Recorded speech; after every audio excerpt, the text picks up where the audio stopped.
Well, hello and welcome back. I am your host, MaryAnn Walker, and I help highly sensitive women break free from burnout. And that is exactly why I am so excited for today's guest. Marissa Campbell is here with us today. Hello, Marissa. Hi, how are you? Thank you so much for having me. I'm like super excited. Oh, me too. Yeah. So, Marissa is a public speaker. She's the host of the Art of Heart podcast and the author of Lead with Heart, the new blueprint for a noisy, burned out world. And as you may remember, Marissa and I recently reconnected when I was a guest on her podcast. So, go and check that out. I'll link that in the show notes. But as she and I were catching up, then I learned about her new book that is now officially out, which is super Yes. exciting. But it is all about burnout. And so, yeah, Marissa, thank you so much for being here. This is so And exciting and it's so cool because we had such a great time on my podcast and when you were like, "Hey, do you want to be on mine?" I'm like, "That would be so incredible." yeah, I think our audiences are very aligned. And so it's really Yes. fun to I just loved how much we were vibing and very similar experiences and different Mhm. things. So, yeah. So, before we dive in, would you tell us a little bit more about your lived experience and how you got to where you are today? Yeah, absolutely. So I am just really learning how to navigate this crazy human experience in a way that is kind of new to me. I spent many years in corporate America climbing the ladder, and I have a startup, which is super fun. And if you would have asked me 6 months ago, probably 8 months ago, what the most important thing in my life was, I would have said a successful exit. And for those of you Mm, who aren't familiar with startup land, it's when there is some type of financial exchange for your company.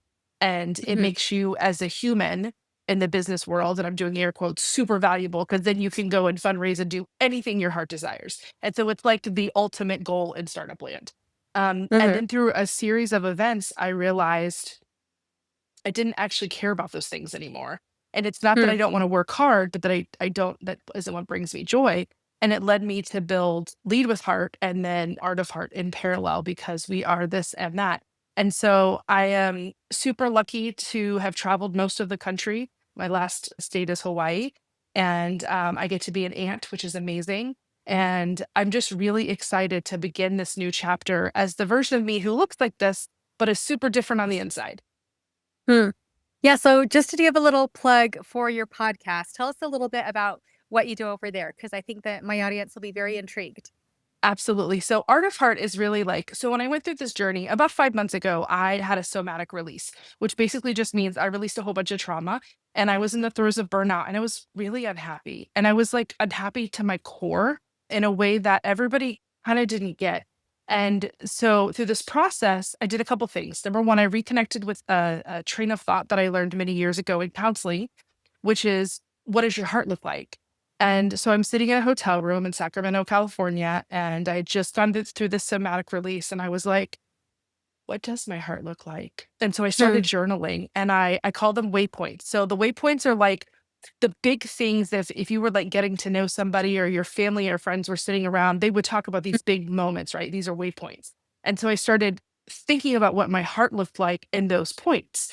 And so I literally, and we talk like on the podcast, people show their hearts and they're these beautiful, vivid images. But the idea is that we create common language that puts color to those feelings, right? Because if I just say I'm sad, that's mhm, different if you like they messed up your coffee order and like you're bummed for the day versus it's the mhm, 1 year anniversary of your dad dying and you just don't feel put together and there's pieces that are still uncertain. So the language that we have, I think, is super limiting. So I started making like drawings of my waypoints and putting words together. And I realized number one, all the things I thought brought me joy did not, which was like a big shocking moment. And the more I started asking people about, their lives and how that people was like, "Oh, I'm having a hard day." And I'd be like, "Well, tell me more. What does your heart look like?" And all of a sudden I was getting these really shocking answers. And mm, people who I thought were okay were absolutely not okay. And people who were they seemed to be not okay were really just somebody had messed up their coffee order. And so I was like, hey, listen, these, as I was having these conversations, these stories were helping me to unravel what was inside me by talking to other people and asking, what does your heart look like? And I'm like, there's so many stories that need to be told. And with mm, every story, and every time I was bringing this up to people, I'd get text messages at 3 o'clock in the morning. I don't like you. I can't mm. stop thinking about what my heart looks like. I realize I don't have any joy. Wow. I can't find any good moments. Everything is hard. And I'm like, wow, there's something here. So that's why I started Art of Heart. And every week people share the good, the hard, and the aha moments of their life and what their heart looked like. And hopefully somebody on the other side will be able to say, oh, they got through that really hard chapter. I can too. Or to see commonalities and start to reflect on their own heart. That is so beautiful, and tying that together with your somatic experience. I Mhm, m Me as a guest on your show, it was very interesting because you let me know, "Hey, I'm gonna be asking you these questions," mhm, and trying to help me to narrow it down, and even just the process of thinking through what does my heart look like was, for me, a somatic experience. It compels you to actually feel and process the emotion, mhm. which is such an interesting thing because so much of life, I think that we're kind of resisting it or pretending it doesn't exist, putting on that fake smile, but to really sit with it and be like, "Hmm, like, this is something deeper, Yeah. and yeah, this is heavier than getting a mixed up coffee order," right? So I think it's really beautiful what it is that you're doing, and I was unaware that you started the podcast and writing this book at the same time, so tell me how those 2 are connected. So I'm this and that, and we all are, right? Like we are Mhm, not just one thing. And I've always been super driven in business. I'm an excellent problem solver. I am the go-to person. Like if things have gone sideways, whether I work in a company or whether I used to work there, I still get phone calls from companies who are like, how do I fix this? Right. I'm an mhm, excellent problem solver and I build amazing relationships. And that business, that analytical part of my mind, that thing that I do that solves the problem, right? Or makes the thing or grows the thing is also attached to this human who has mm, big feelings. And like today, I was driving in the car listening to Brene Brown's new book, and she is telling the story about mission, like making sure everybody understands the mission. And she tells a story. By the way, if you haven't read the book, everybody should. It's amazing. I love her. But this book specifically, like, really spoke to me. mm, So she tells a story. She's at St. Jude's Hospital for Children, and she goes into the elevator, and there's a woman, and there's like a double decker dessert cart. And she says, "Hi, how are you today?" And she's like, "Hi." And she says, "The lady, what do you do here?" And the lady says, "I cure cancer." hmm, And the idea that everyone on that team, whether you're the one who's feeding the people doing the research and the patients, or you're the doctor who's curing cancer, everyone's mission is to cure cancer. And so when you think about you as a person, right? Like you're a mom, you're a wife, you're a friend, you're a leader, you're a mentor, like you're all of these things, you are this and that. And so as I was working through, I was doing all of this through the throes of the most horrific burnout I could ever imagine. And I realized that there was two pillars to me. One was my art of heart. What does my heart look like? How do I find joy? And two, how do I heal from burnout? And I needed to mm, do them at once because we are this and that. hmm. Yeah, that's really powerful, and I know that you're aware that I work with the highly sensitive people. So can you tell us a little bit more about you are a highly sensitive person. Oh yeah. What did your burnout look like, and where was this place that you were in when you Yeah. felt like you really needed to create these 2 pillars for yourself and for a- others? Absolutely. So I had been traveling a lot, and I mean like 98% of the time. And working hard wasn't the problem. And honestly, I didn't Mm, know things were so bad. I went to this mm, lady I do go to see who does biofeedback. And it was on a Friday. And she says to me, "Your adrenals are shot. hmm. Like your body is screaming for help. You should probably quit your job and like move to an island." And I kind of chuckled. I'm like, "Yeah, I can't do that. It's not, I have a 5 year plan and a 10-year plan, and that's not in either one of those." Right. Right. Like I have a plan. And so Saturday comes along and I really felt bad because I've always prioritized my mind. To me, like Mhm. my mind is my bright shining star. And spiritually, I was like, I felt like on a good track, but I never valued my body. And my body was like, "Hey, hi, we're here and we need help." And like, what are you doing? Like, we're tired. Stop pushing through. And so through the series of events, I had the somatic release on Sunday, and then Monday I go to be a new person, right? Like literally, like I look the Mm, same on the outside, but on the inside, I was processing things differently. I wasn't coming to things through fear anymore. I understood that I wasn't what I could produce or provide, right? And so I was like, I still feel really bad though. Why do I feel so bad? Like I've had this cool experience, had this huge spiritual awakening. My mind is Mhm. like super hot and fast. I feel terrible. What's happening? So I Google burnout Mm. and I took a burnout quiz and I'm like, oh, I have every single symptom. Mm. And then I stopped and I was like, there's a Houston, there's a problem. Right. And for me, it wasn't just that I felt so terribly. It's that I was doing things at work that I normally wouldn't do. I was trying to protect people in a way I thought would protect them that actually didn't Mhm. protect them, right? Because I was trying to make sure everybody wasn't experiencing what I was experiencing. And in startup land, it's crazy. That's just how it is. That's we're doing something that's never been done, right?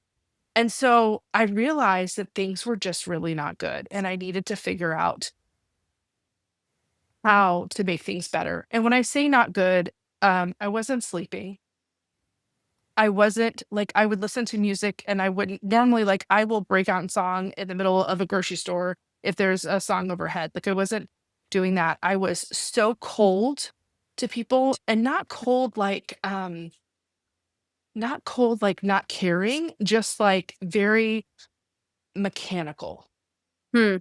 which is not me. Like I'm this like super vibrant human and I wasn't Yeah. and I hadn't been for a really long time. And so the more I looked at burnout and I looked at like not just from a company statistic, but like how many people are burned out in the United States and in the whole world and what they're burned out from. And the fact that like there's no like magic potion for burnout. It's not like if you have high cholesterol, you can take something and it gets better. It's not like that for burnout. Right. Hmm. Well, there's so many interesting things that you said. Like, it was interesting that you said, first of all, that you didn't know that you were in burnout No. because you were just going through the motions. And I think that my audience will especially resonate with you were using all of your energy to protect other people from experiencing burnout, which was contributing to your own burnout. Mhm. That is Really? so true for so many people. We're so highly aware of the impact on other people that we Oh don't yeah. slow down and realize, "Oh my gosh, it's me. I should be mindful of my own burnout." Because we're so Right. concerned with everybody else, right? It's that people Right. pleasing coming in saying, "Nope, everybody else's needs are more important. I can power through. I I must be different."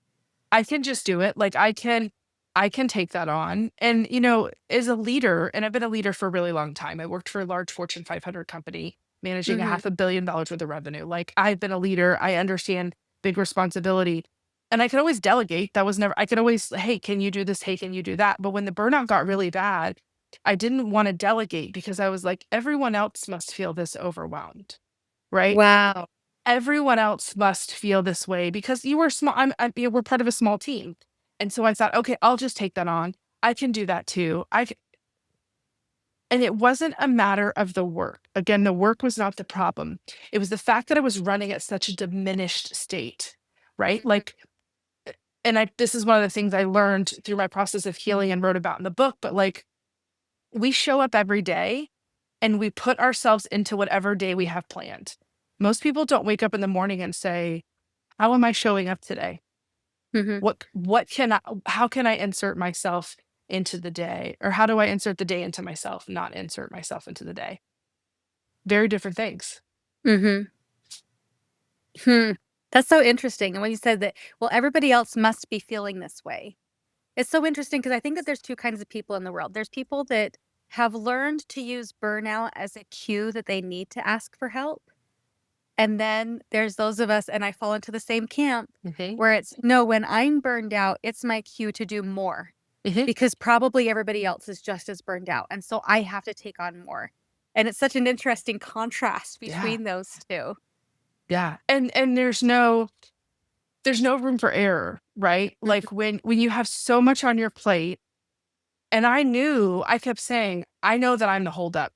I knew it. I kept saying, I know that I'm the problem, but I didn't realize what the problem was. I just knew Right. like everything was getting stuck with me. Hmm. And it was not only did I do a disservice to myself, but I did a Mhm. disservice to my team and my Mhm. business partners and everybody else. What's funny though is if you were to ask the folks around me, I was as high performing as ever. Hmm. So they were also unaware of your burnout. Mhm, Interesting. mhm. Huh. Well, and I'm really excited. I know that everybody right now is like, but how did you get out? And so we're going to get into that. So Marissa did send me like three big things. Is there anything you want to say before we start jumping into those? Because I know everybody's like, oh my gosh, I've been there. Help. The only thing I wanna start with is remove the idea that something is going to take a preconceived amount of time, because Mm, I healed so fast, and I'm healing so fast, and I'm having other people who are reaching out and saying, "I'm seeing such a big impact from this so quickly." So, like, if you're sitting there and you're like, "Oh, I don't have 10 hours to read a book, and I don't have 6 months to feel better. I need to feel better now." Like, mm-hmm. we can get you 10% better by the Hmm. time you're done with this podcast. And so take away the idea that this has to be hard or that you don't have time or that it's going to take a long time, because none of those things are true. Yeah.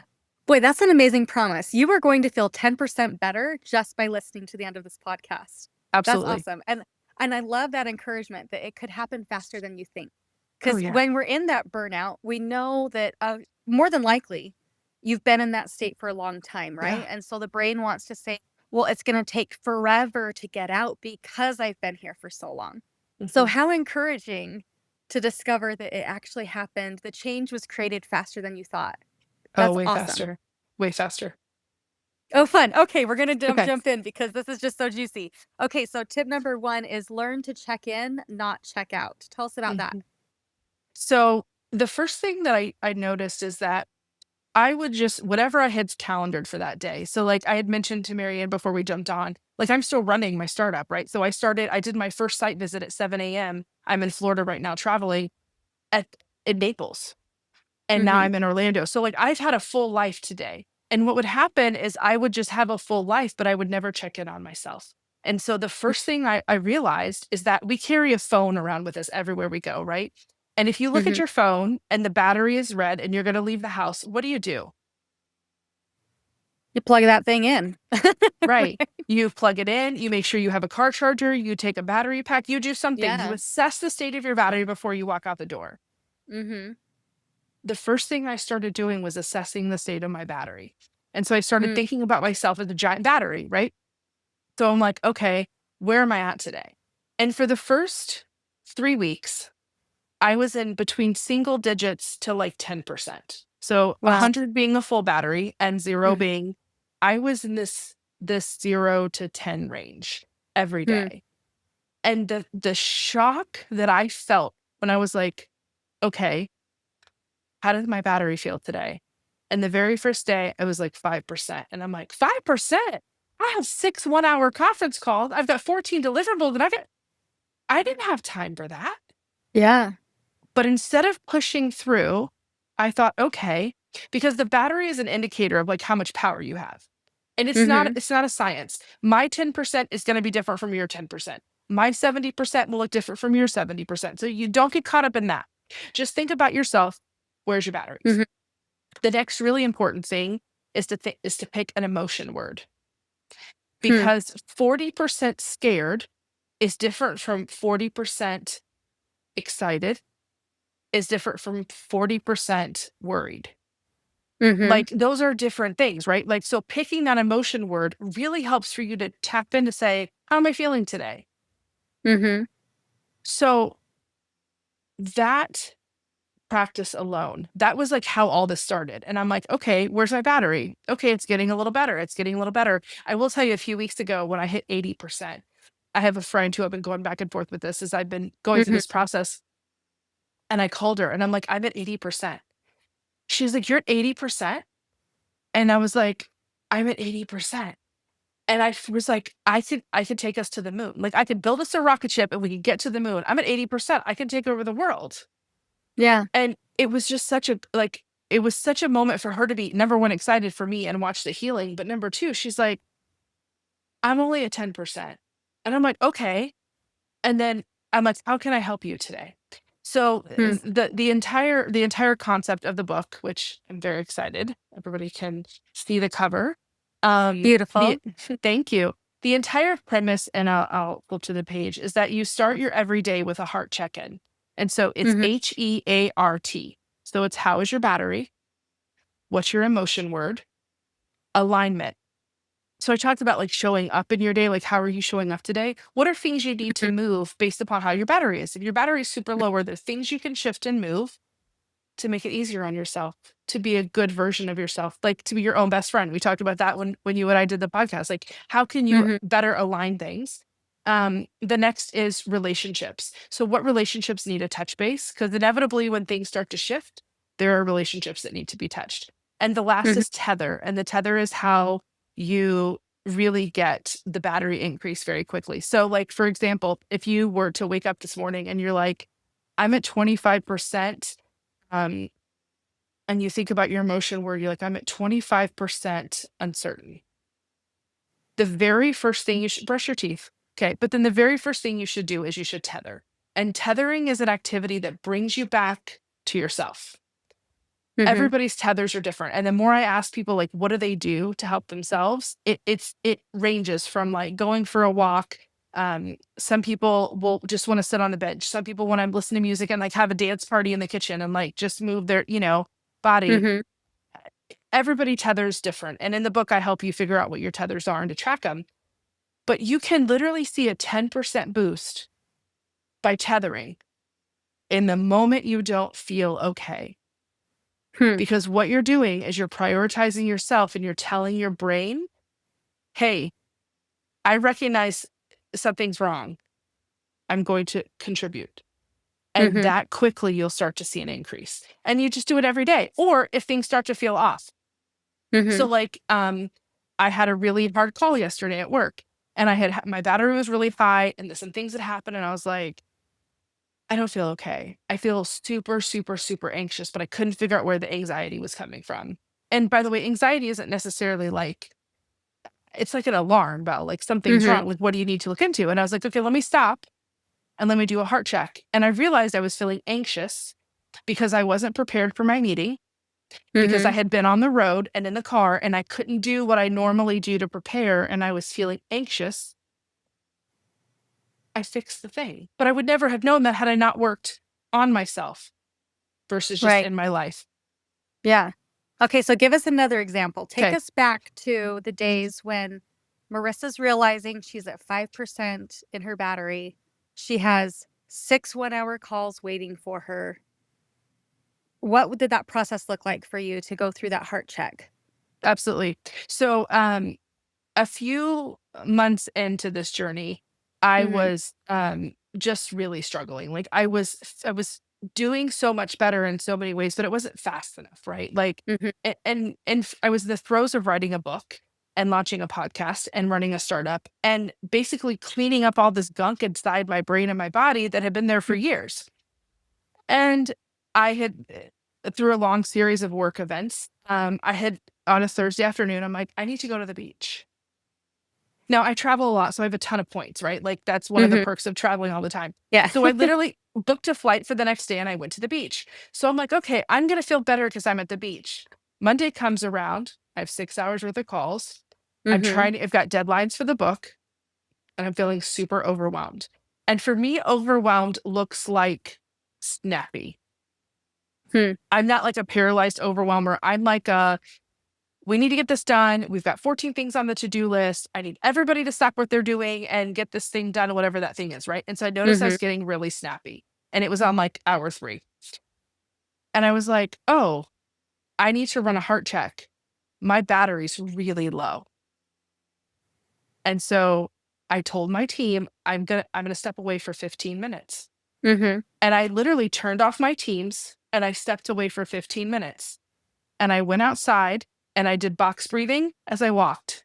I did box Mhm. breathing as I walked and I just reconnected to myself. And in those moments, that 15 minutes made the whole rest of the day more productive Hmm. because I wasn't in this loop of not okay. In those 15 minutes, I just did box breathing while I walked. I was walking in a parking lot. It wasn't like I was Mm. in a magical land. Okay. And I was able to realize that I was feeling completely out of control because of things that I couldn't control. So Mhm. but it gave me space to think, how do you feel? Where's your battery? What is your emotion? Who needs it? Like, who needs a touch base as a relationship? And I realized there were things I could control. Mhm. So instead of being overwhelmed about all the things I couldn't control because I stopped long enough to check on myself and to tether, I could think more clearly. What would have happened 4 months ago is I would have gone into this entire shame spiral of why isn't this working? Why can't we get it done? Why isn't it Mm. enough? Why are we failing? We weren't failing at all. Yeah. I just needed to control the things I could control, but I couldn't see it because my battery was so low. Yeah. I really appreciate that example because in a perfect world, it is like we're checking our phone right before we start on the day, right? And but through that example, we can see just like with our phones that our energy is going to waver throughout the day. And so continuously checking in, recognizing, and sometimes we might not even recognize that our battery's low, like you said, until we find ourselves being a little more irritable or trying harder to control things that aren't in our Yes. control. And we might notice the symptoms of it first, but Mhm. taking some time to just check in and see, okay, where's my battery at? How's it going? And I also really love that you were so intentional about, first of all, recognizing what it was that you needed, but being very intentional with that time, doing the box breathing, knowing, Mhm. okay, what's going to give me that charge a little bit faster, right? Because just like how there's different Yeah. chargers, like everybody has their favorite charger that they know is going Mhm. to do the Mhm. best job for them.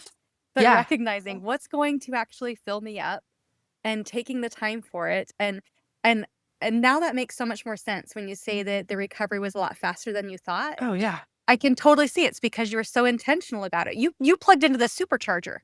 Every day. And, the thing is, like, I tried some things that I thought would work for me and they don't. The biggest Mhm, thing for me, what I need to tether is I have to stop mhm, the pull of communication out of me. So, like teams, right? Like my teams, my work thing dings all the time. And I'm happy to mhm, help and I want it to ding and I want people to come to me. But when I'm in mhm, that moment where I'm super depleted, I turn my phone on silent. I don't want it to make any noise. I don't want to know that anybody needs anything from me. I just need to concentrate on myself. I mhm. usually start with breathing and just like reconnecting into my body. And then sometimes I need to do something fun and silly. And sometimes I need to go for a walk. Sometimes I just go put my feet in the grass barefoot and I'm like with my face in the sun. I just Yes. You're my need a girl. moment. Yep. I just need a moment. I need a moment.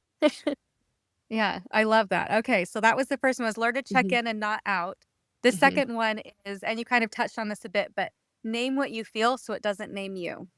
Man, it is so important. So, I'm gonna share a quick story as I go into this one. So, I was with my family this weekend, and my we had gone to dinner, and my niece had missed dinner. She was working, and her feelings were hurt, and she was upset, and she was like, "Oh, I really wanted to go, but I had, she was working, Mhm, and she seemed a little off, and so we were standing there talking, and I could tell that she was depleted mhm, but it wasn't the time to necessarily talk about it. So the next morning, we're sitting at the breakfast table and she's working on her computer. She's such a hard worker.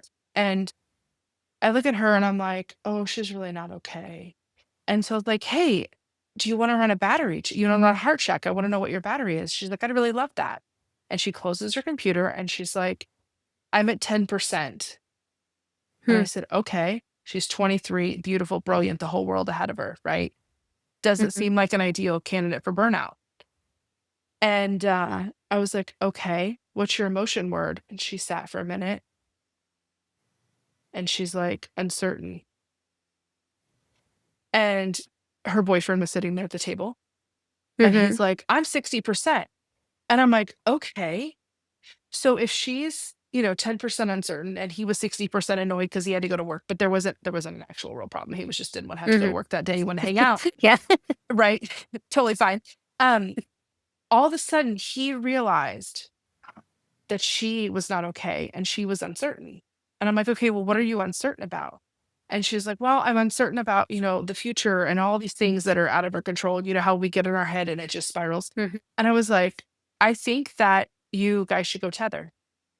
What would be like, where do you feel most disconnected? She's like, I don't feel connected to my body and I don't really feel connected to my mind. I said, okay.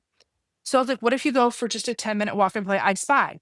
And she was like, okay, right after I finish this thing, I'm like, no, no, no, no, no, that's not how it works. I was like, if you feel uncertain and you're depleted and you're at 10%, close your computer. The world is not going to catch on fire in 10 minutes and go. And she felt so much better afterwards. Hmm. The reason why the emotion word is so important is because if she had said 10% whatever mad or 10% I don't know, whatever word it was, it's Mhm. different than uncertain. Uncertain cued to me that she feels like things are out of control and she feels like she doesn't know what's going to happen next. Hmm.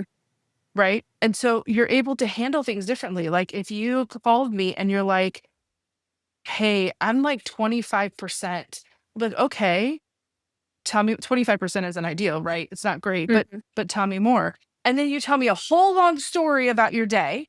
And you're like, well, I went to the grocery store and they didn't have what I needed. And then I was on my way home and I was late and I forgot to pick some, but like it's not the same as one word, which is maybe in that situation, you felt less than, Mhm. right? Less than can be an emotion, right? Like you felt like you weren't able to get it all done. Mhm. That is more impactful that because we get lost in the story, right? I'm like, Yeah. oh, all those things happen. I'm so sorry. But if you're like, I feel less than, I can then say, yes, I mean, like I appreciate your feelings and they're valid, but look at all the amazing things you did. Because sometimes we don't see it from the perspective, right? And that's where it's built for teams. This entire premise is built for teams because Mhm. we need a team to support ourselves out of burnout, but it can Mm. absolutely be used as an individual person. And so, but to create common language and for you to be able to say to me, like, let's say you see a post and I'm like, hey, everything's awesome.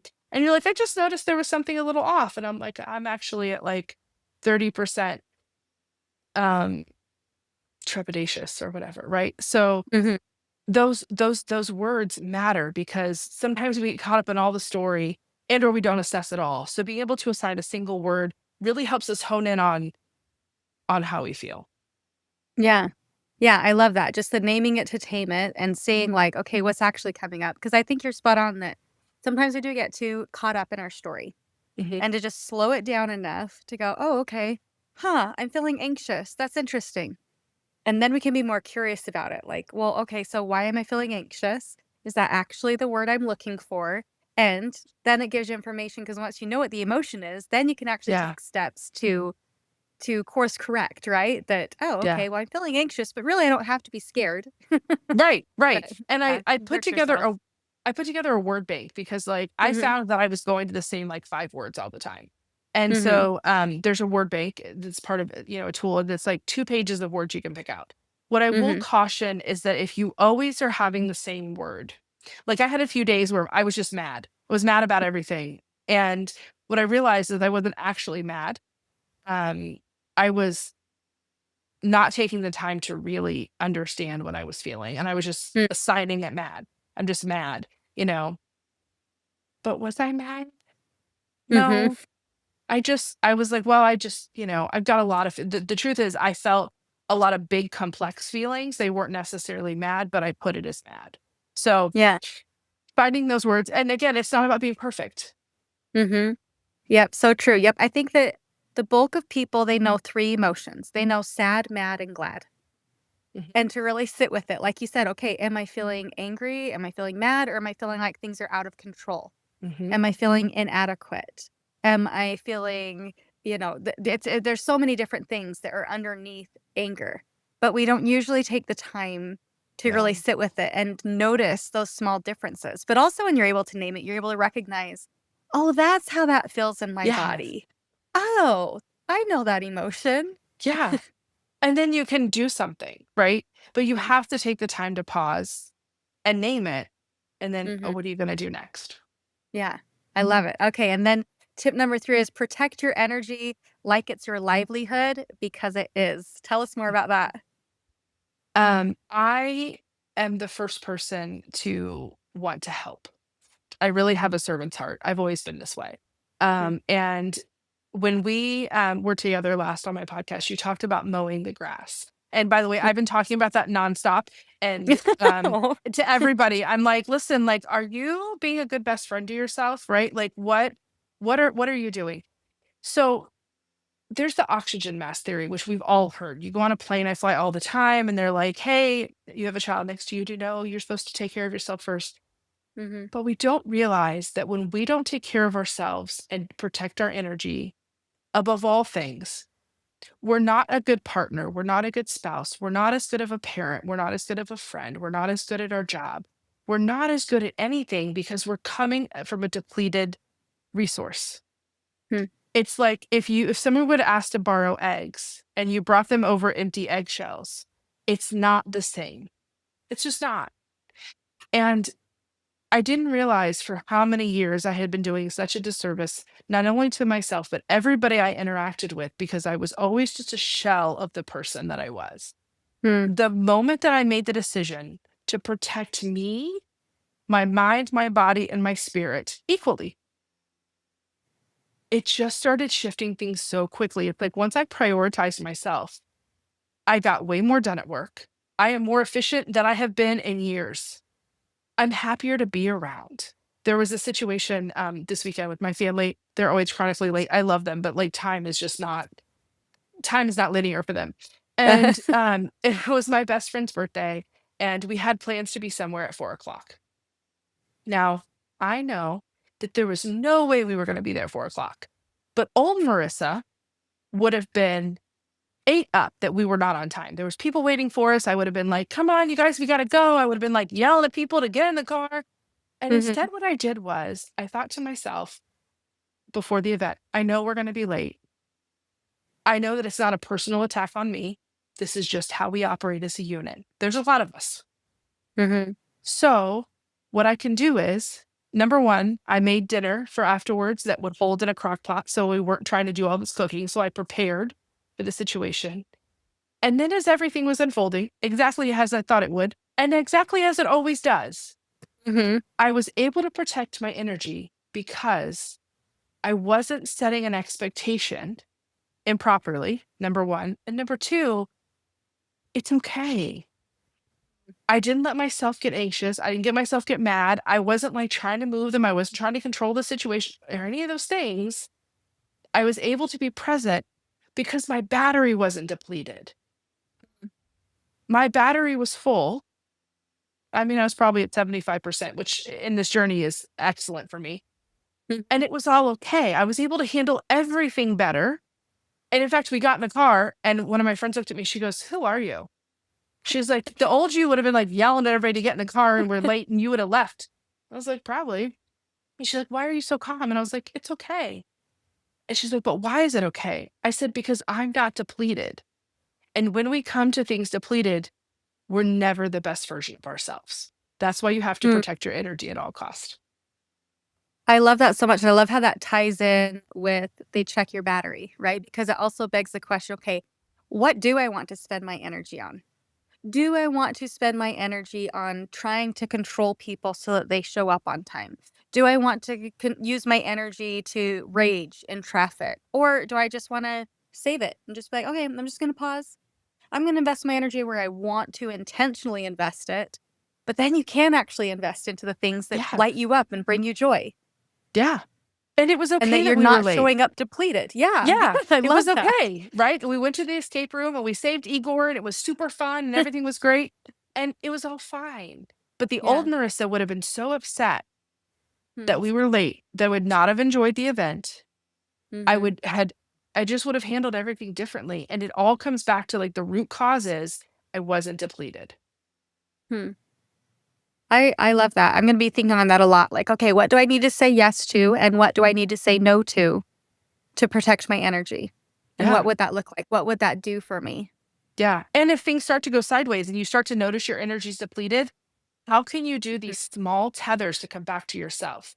Like, I don't care if people think that I'm crazy that in the middle of the rain a few weeks ago, I ran out and put my feet in the dirt and just stood there in the rain. I didn't care that I was getting wet. I needed to go stand with just myself without any noise, with my feet in the ground and feel water hit my face. It Mhm. helps. So, whatever Yeah. your tether is, do it. Hmm. I love that. Well, I am already feeling 10% less burned out. That's amazing. That's amazing. I think you And held true to your promise. thanks. It's really cool too. The book is it's not just a read book. It's more like a workbook and there's prompts. So as you go through it, there's questions and you'll start to like answer these questions about yourself. There's a really Mhm, cool burnout checklist. So you can see, is burnout affecting you? And then there's mm, a way to try to figure out what your tethers are and to figure out what tethers work for you. So it's a really quick read. It's really intended to be like a see one, do one, teach one type of thing. mhm. So you're not spending, the next 7 days in a book that you may take one little nugget from. Yeah, I love that. And speaking of nuggets, yeah, I'm just gonna review the nuggets that you shared, and then Okay. I wanna hear if you feel like there's, like, one main takeaway that you'd like to share with the audience. But so the 3 tips were learn to check in, not check out, and Marissa talked about using the heart check, so I'm gonna put she left me a description, I'll put all of that in the show notes. And name what you feel so it doesn't name you, and protecting your energy like it's your livelihood because it is. I just love it. So, yeah, so as we're wrapping up here, if you did have one main takeaway that you'd like for the audience to really take to heart, what would it be? You're not broken. There's nothing wrong with Mm, you. There's nothing to fix. Um, I felt so broken and I felt so alone and I felt like the worst version of myself for a mm, really long time. And what I realized is that if I just come back to self and I come home and I figure out what brings me joy and I figure out where my battery is and how much energy I'm bringing to things, that I came back to life. But I didn't, there wasn't like this, there wasn't anything wrong with me. I mm, just had gotten lost along the way and all the crazy loud noise and all the things I should be doing. And when I just remembered that I needed to come back to myself, it all worked so well and so fast. And so please don't ever think you're broken. There's nothing wrong with you. You just mm. have to remember. I absolutely love that. Yeah. Yep, wholeheartedly agree. I think it's really easy to beat ourselves up because we're always comparing our worst to somebody else's best and thinking, well, I must be broken because I'm the only one burned out, or I'm the only one having a hard time right now, or assuming everybody else is having a harder time, so I Yeah. should take on their load, which then perpetuates our own burnout. But yeah, I think we all need those reminders that you shared with us today that no, you're not broken. This Oh, is just a reminder to check back in with self, to check your battery, to do something that lights you up and gives you that charge and that boost that you need. yeah. Work your way back. Yeah. Well, Marissa, this has just been such a lovely conversation. Thank you so much for coming on. Thank you so much for And having me. yeah, and if people would like to find you or like to purchase their book, of course, I'll put all of the contact information in the show notes, but tell them where they can find you. Absolutely. So if you want to listen to the podcast, we're everywhere where you can listen to podcasts. It's Art of Heart by Marissa Campbell. The book is on Amazon, Lead with Heart. If you just put in Lead with Heart, Marissa Campbell, it'll show up. It's on Kindle and available for print. And check me out on Instagram and I'm on LinkedIn. And please say hi and send me a note. I would love to hear from everybody. Awesome. Well, thank you so much. And as a reminder, everybody, you're not broken. You just might be experiencing a little bit of burnout, and hopefully, these tips will help you to feel at least 10% better. So, I hope you have a great week, everybody, and let's talk soon. Bye now. Bye.